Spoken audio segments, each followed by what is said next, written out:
మరొక్కసారి చెప్తూ ఉన్నాం, ఏదైతే తల్లికి వందనంకు సంబంధించి తొందరలోనే విధి విధానాలన్నీ కూడా రూపకల్పన చేసుకుని ఏ మాదిరిగా అయితే మొన్న జూలై 1న పెన్షన్ల పండుగ ఏదైతే నిర్వహించామో,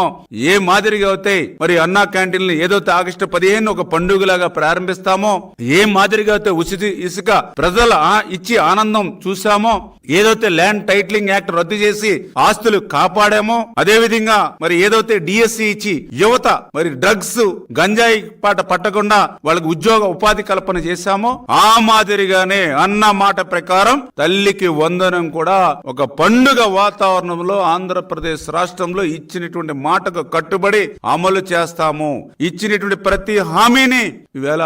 నిలబెట్టుకుని ప్రజల ఆశీస్సులు మేము పొందుతాము. మీకు మాదిరిగా మోసాలు దగాలతో మా పాలన ఉండదు, మీ మాదిరిగా కోతలు రద్దులతో మా పాలన ఉండదు అనే విషయాన్ని మరొక్కసారి మీ ద్వారా అందరికి కూడా తెలియజేసుకుంటూ ఉన్నాం.